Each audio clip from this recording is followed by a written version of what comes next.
Mon podcast IMO. Bienvenue dans ce nouvel épisode de mon podcast IMO. Chaque jour, 7 jours sur 7, un éclairage sur l'actualité de l'immobilier avec un invité.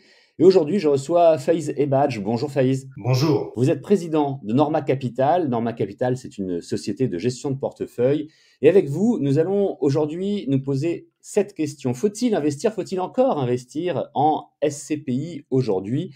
Et avant de répondre à la question, peut-être en quelques mots, un éclairage, on va rappeler ce qu'est une SCPI. Alors une SCPI est une société civile de placement immobilier.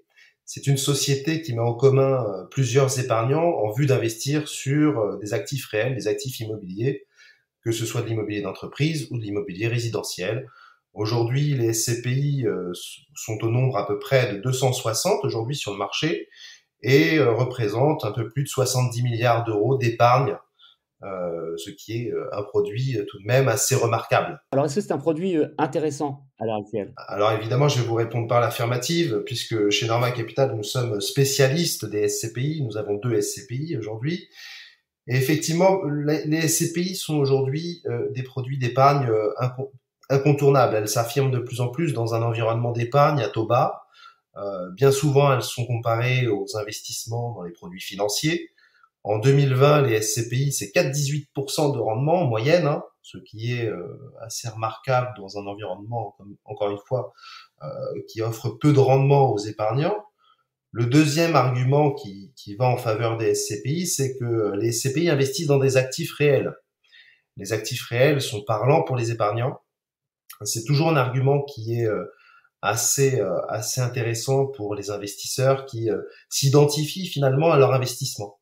Et en investissant aussi dans des actifs réels, on participe à l'activité des entreprises puisque les SCPI logent des entreprises, permettent leur développement. Et au-delà de ça, elles participent aussi à une économie quelque part de foisonnement puisque en tant qu'investisseur, on participe à l'écosystème des activités autour de nos ensembles immobiliers. Voilà pour le deuxième argument. Et il reste encore un argument, c'est que aujourd'hui, les SCPI ont une vraie démarcation et une capacité à offrir une logique d'allocation aux épargnants. Vous avez des SCPI spécialisés sur un secteur géographique, vous avez des SCPI spécialisés sur un secteur d'activité, et depuis la fin de l'année dernière, vous avez des SCPI qui ont le label investissement socialement responsable, un label qui s'est largement imposé sur les produits financiers et aujourd'hui qui est disponible sur les SCPI et évidemment, enfin, une de nos SCPI chez Norma Capital a obtenu en fin d'année dernière ce label d'investissement socialement responsable. Et c'est quand même une notion très importante aujourd'hui pour l'épargnant qui cherche du sens et de l'utilité dans son épargne. Voilà. Et puis au-delà du sens, et même ça en fait partie sans doute, Faiz Ebadj, le fait d'investir dans de la pierre, dans quelque chose, vous le disiez vous-même, de concret versus des portefeuilles d'actions où on ne sait pas toujours précisément ce qu'il y a dedans et ce qu'il en est fait.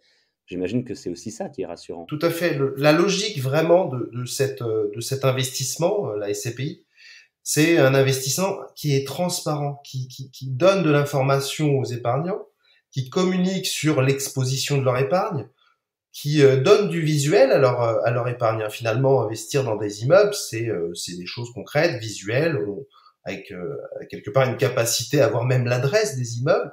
Donc, être plus concret que ça, c'est difficile. Ça, c'est un des gros avantages justement des SCPI, c'est justement cette capacité à être totalement transparent et avoir une vraie visibilité pour l'épargnant. Et alors, qu'est-ce qui se passe lorsque l'immeuble est inoccupé pour une période courte ou plus longue? Parce qu'on voit beaucoup dans les grandes villes des immeubles de bureaux vides ou partiellement inoccupés. Alors là, le rôle d'un investisseur immobilier, c'est justement de travailler activement au positionnement de son actif dans son marché.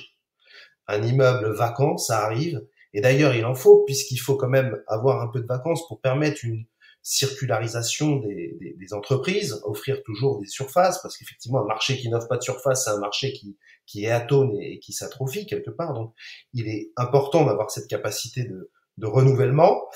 Et donc, l'investisseur immobilier, son rôle, finalement, c'est d'assurer que l'immeuble soit attractif pour les locataires pour justement les louer. Les immeubles qui parfois sont vacants depuis un certain temps et sont parfois à l'esprit de certains épargnants sont des immeubles qui sont dans des contextes peut-être assez particuliers, mais en tant qu'investisseur en immobilier d'entreprise et notamment en SCPI, notre rôle, c'est justement d'être en permanence actif pour le positionnement de nos immeubles et justement trouver des entreprises qui vont les occuper. Si je résume, on obtient un taux de rendement intéressant, vous disiez en moyenne un peu plus de 4% en 2020. Des immeubles et des immeubles de bureaux, il y en aura toujours et on en aura toujours besoin.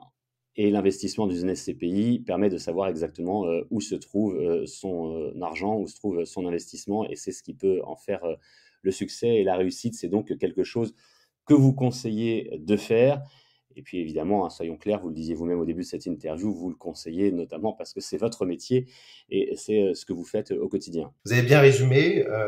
Les SCPI sont donc du coup pour nous effectivement un produit qui même au-delà de cette réalité de l'actif, qui sont un produit qui sont vraiment compétitifs dans un environnement d'épargne. Aujourd'hui, les épargnants, quand on regarde les récents sondages, les épargnants avec pour certains une certaine quantité d'épargne qui s'est constituée pendant la période de confinement et de Covid, parmi les premiers objectifs des épargnants en termes de placement, c'est l'immobilier. L'immobilier parce que c'est parlant, l'immobilier parce que c'est proche, l'immobilier parce que c'est visible, et l'immobilier parce que c'est rentable aujourd'hui. Une toute dernière question avec une réponse rapide, s'il vous plaît, Faiz et Badge.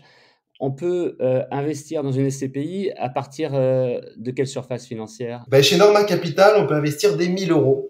Donc, c'est un produit qui est très accessible. Et chez certains de nos confrères, je pense que le ticket peut être un peu plus bas. Donc, c'est un produit qui est démocratiquement ouvert pour les épargnants. Voilà.